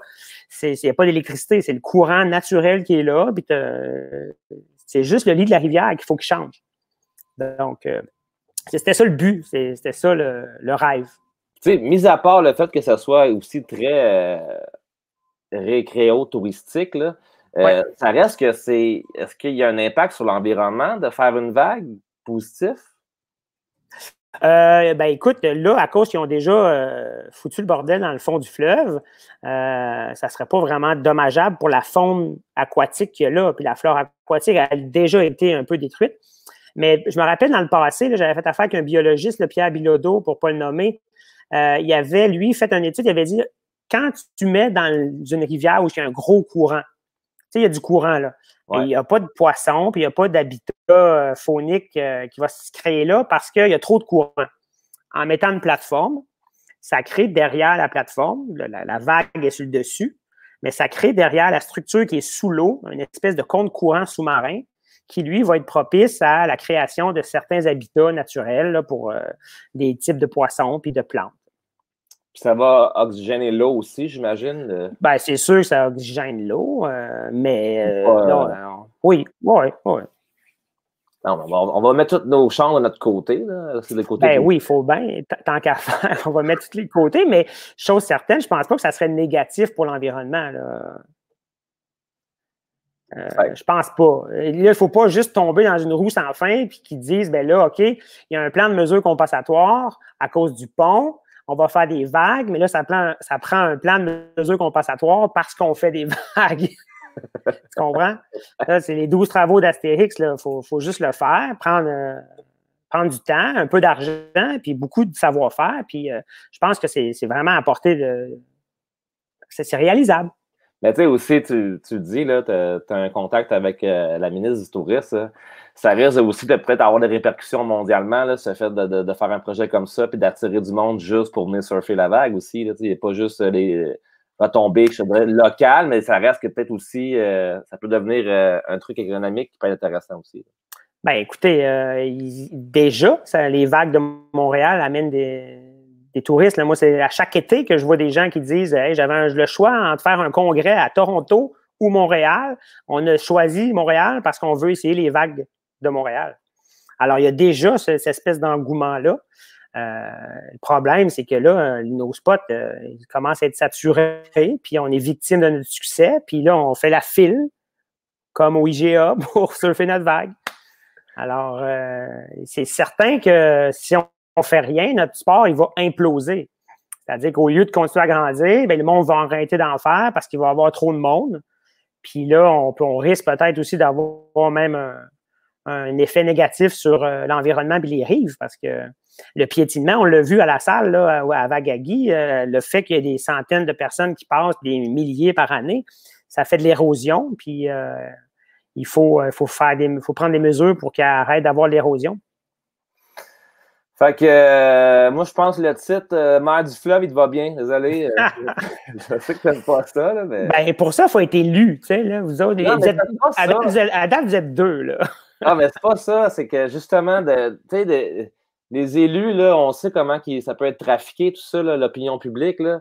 Mais tu sais, quand tu es nommé de façon comme, je pense, unanimement de tout le monde qui pratique ce sport-là, le respect que les gens ont pour toi, ça veut tout dire. Tu sais. Fait que oui, c'est comme c'est peut-être yo, je veux dire mère du fleuve, mais ce qu'on veut dire, c'est que tu fais tellement de choses, man, pour ce plan d'eau-là au Québec. Tu t'impliques tellement, tu mets tellement de temps, puis tout ça juste pour l'amour du fleuve que, écoute, ça peut pas aller autrement que de revenir ce titre-là, puis prends-le, man. Merci. C'est bien dit, hein? Ben là, qu'est-ce que tu veux que je dise de plus? Hey, Ben, si je... Vas-y. Vas-y. Ben, il faut que je branche mon ordi, bouge pas. Ah, ben, de toute façon, on a fini. Ah! Ben tant mieux, Caroline. Non, hey, c'était le fun. Merci, Ben. C'est une belle opportunité. Puis félicitations pour ton show. Honnêtement, j'ai regardé tous les épisodes et puis bravo, c'est super bon. On est comme des Gaulois, hein? On surfe à Montréal, fait que c'est quand même exceptionnel que tu aies réussi à faire autant d'épisodes sur notre petite clique de Gaulois qui surfent à travers le monde et à Montréal. Bravo. Merci, j'ai aimé faire ça, puis il va y en avoir d'autres, t'inquiète. Puis sinon, ça tombe bien que tu te parles de ça, parce que j'aimerais juste comme aussi mentionner toute l'équipe qui a travaillé à travers ce show-là. Il y a eu Anouk, Jess, Kim, Marc-André, mon caméraman, Sacha aussi, j'ai eu Cyril à la colo, puis j'ai eu Urban Lab au son. Fait que tu sais, genre, sans toute cette équipe-là, un peu comme toi, on n'aurait jamais réussi à faire ce projet-là. Puis surtout le Fonds Bell qui nous a financé le projet, puis on a eu Banque Nationale qui a embarqué dans le projet. Là. Parce que les commanditaires, ça, c'est une autre aussi, une grosse partie qu'il ne faut pas négliger. Là. Puis moi, c'est cool aussi d'avoir un projet d'entrepreneur comme Surfing, qui était des entrepreneurs qui sont vraiment, qui mettent de l'avant plus le côté humain que le profit, puis d'être commencé par une banque, que eux, c'est investissement hyper comme rentabilité. Il faut que ça soit rentable. Ben oui, exact. Puis là, je me rappelle la première fois qu'on a présenté le projet, le premier épisode, on était dans le Tour de Babel à Montréal, devant tous les employés de la Banque nationale. Puis là, j'avais pogné de quoi, là, de me dire, hey, on a réussi à amener une façon de voir les choses différentes, puis peut-être les réveiller au fait que c'est pas juste le profit qui est important, plus mais surtout plus le côté humain, puis d'avoir des entrepreneurs qui sont heureux de faire leur projet, puis c'est pas une question de chiffre tout le temps. Juste de maintenir à flot l'entreprise, puis d'avoir une qualité de vie, là, c'est pas un concept utopique, puis ça fait du sens pour bien du monde. Fait que c'est le fun d'avoir ce commanditaire-là quand on l'a fait. Fait que merci à toi. Merci à tous les entrepreneurs qui ont participé à Surfing. Je ne sais pas si je vais faire d'autres lives. Là. Ça fait quand même 2 semaines que je m'en tape 3 par semaine. J'ai bien aimé ça le faire. Mais puis je vais voir si les gens veulent qu'on en fasse d'autres. Mais à date, je n'ai pas haï ça. Puis je trouve ça le fun d'avoir la chance d'avoir une discussion avec du monde intéressant puis qu'on aille en profondeur. Fait que merci encore d'avoir été là avec moi pour le dernier live. Plaisir, puis on se revoit dans l'eau. Mais-en, je viens de vous voir bientôt, man. All right, à bientôt. Merci, Hugo. Ciao. Ciao. Boom.